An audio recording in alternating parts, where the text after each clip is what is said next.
Now, Dan, we spoke about it in the introduction, but you've landed a big interview this week, and you said about a book that was released last week, and that book is Jack Gibson's Fur Coat by Glen Humphries, and you got the opportunity to sit down one-on-one with Glen Humphries. What an opportunity that was. Tell me all about it before we get into the interview.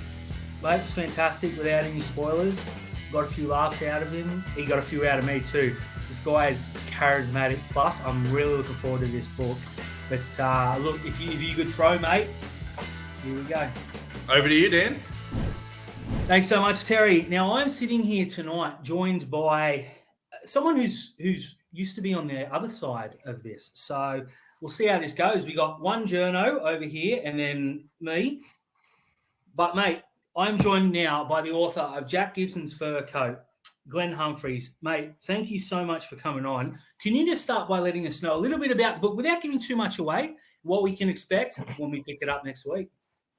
It's a book about, I guess, rugby league stories that have largely fallen through the cracks. While there are some obviously big ones like, I guess, Sattler's Jaw and the like, I still try and take a different slant with those. But a lot of the other ones, there'll be like drunk footballers. There'll be the first night footy game in the 1920s. There'll be, women's football being played for 100 years. Just a whole lot of stories that had sort of, like I said, has fallen through the cracks that people won't have heard about. I guess the aim for me was always, no matter how much of a fan you are, if there's at least one story there you've never heard about, my goal has been reached. That's fantastic. Now, I'm a pretty big rugby league fan, as you can tell by behind me. This is pretty much all around my house, unashamedly. Jack Gibson's fur coat. What was it that was so iconic about that? For people like I'm in my 30s, mid 30s. We'll go with mid 30s. So younger viewers may not know who Jack Gibson is or the origin of the fur coat. What was it that's so iconic that was what was on the cover and in the title? Well, I got the title. It's my brother I can give him credit for that. I was going to do a rugby league blog, needed a title, and he straight away suggested Jack Gibson's Fur Coat. And while the blog never actually happened, I just thought that title is too good to go to waste. I'm just going to put that in my back pocket and hopefully something will come up where I can use it somewhere. And it ended up being able to be used for this book. And I guess the idea behind it was, if you kind of understand the reference to Jack Gibson's Fur Coat, then this book is for you. You'll understand it's about the little stories about rugby league. It's not about the heroes or the big games or anything. It's about all the little quirky, unusual stories. And in terms of, Sorry. I was saying in terms of Gibson himself, that fur coat, it stems from the 1983 grand final when he's coaching Parramatta, and he's sitting in the stands with it on. He's getting photos taken with all sorts of dignitaries after the game, including Bob Hawke, Prime Minister at the time. And it just boggles your mind even now to look at that coat that someone would wear such a, I don't think outlandish is too strong a word to use in terms of the way it looks. But it just became this just thing of difference. And obviously Jack Gibson was, I guess, one of those rugby league characters who, could say all the quotable things and could even, would turn up on commentary after he'd retired and would actually be able to throw out, little deadpan one-liners that basically described everything quite succinctly.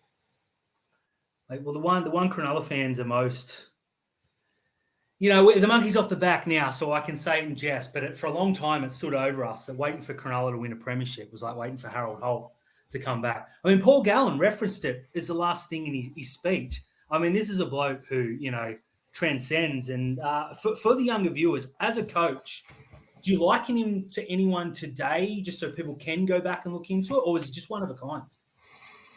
I think he's probably one of a kind. Probably the closest you could get, obviously, is Wayne Bennett in terms of success. But I guess really Gibson had success with a number of different clubs, even if they didn't win premierships. Like he brought, I think I'm a Dragons fan. I think it was in 71 he brought the Dragons into the grand final. when no one else might have thought it would happen. I mean, it obviously didn't work his magic with Cronulla when he was over there for a while. Though I think I've heard stories that my uncle used to work with the Dragons and played for them back in the day. And I remember about this story. He told me when he was working with the Steelers, they went to Endeavour Field and they found out, they got into the stadium, the grandstand, into the locker room under the grandstand and found the walls had all been painted pink. And that was Jack Gibson's idea. It's one of those things he brought back from the US, that you paint the visitors' change room in soft, gentle colours to try and sort of psych them out before they even got on the field. And whether it works for everyone, I don't know, but it certainly worked that day because the Steelers didn't beat Cronulla. I'll take it. Let's put fantastic. Sounds like we need all the help we could get back there, unfortunately. Without giving too much away, because, there might be another book. Hopefully there is. Any stories that almost made the cut but just missed out? Not at this stage. It was a matter of I just started with, I knew there was a couple of stories I knew about. Like the one that everyone talks about was Bobby Lulham and his, what happened, him getting accidentally poisoned. I knew about that, knew about a few of the others. And so I just thought, if I need to find enough other stories and there might be a book, then I can sort of hang it all on. So I was just basically looking for enough stories to make that book, and then I'd sort of stopped at that point. But, certainly doing these interviews since, people have been saying, either you've forgotten this story or you didn't do that one, or what about that one? So there's already, I'm collecting stories in the background in case, if this book sells well, there might be a call for a sequel. So, stuff like one example would be, when Steve Roach was suspended for the grand final and he tried to do that, shonky thing of going over to England and play 3 games and serve his suspension over there and come back in time for the grand final. Those sort of stories that people probably forget, but then when you tell them about it, go, oh yeah, I sort of remember something about that happening. Yeah, so that may well be in the second book if it comes out. That's crazy. We saw Ben Barber try that. So there's a story there. Plenty of other stories, I'm sure, from that Shark celebration. The one that stood out for me, though, Murder and the Mother-in-Law. Again, without giving too much away, because we want people to go out and buy the book to read it. Just give us a quick snapshot, please, because, a little bit. Mm-hmm. I think it's one of those stories where people think football players sort of get up to sort of hijinks and stupid things, dangerous things these days, I don't think any of them have got a patch on Bobby Lulham in the late 50s, early 60s, where he didn't feel well after a game, sort of felt heavy in the legs. A day or so later, he collapses at work and goes home, and the doctors end up finding out that he's been poisoned with rat poison, which was a method in that era that a lot of people were using to get rid of those they didn't want around anymore, I guess, for various reasons. Women who found their partners were cheating on them, men who wanted to get rid of people they didn't like, that and all of that sort of thing. And then it sort of got worse because when they arrested the culprit, it turned out to be his mother-in-law. And then it got worse again because they found out that he and his mother-in-law were perhaps being a little bit more intimate than one would expect. Mate, rugby league, huh? Rugby league. Were there any stories that have become rugby league folklore that you looked into and weren't true, or anything that people go, you remember when this happened, you're like, actually, it went this way, whether in the book or you've picked up along the way? I guess one that sort of fits along those lines would be the John Sattler's jaw. I think, like a lot of people, I'd seen that, 5 or 6 second piece of colour footage where he gets whacked in the jaw with the elbow.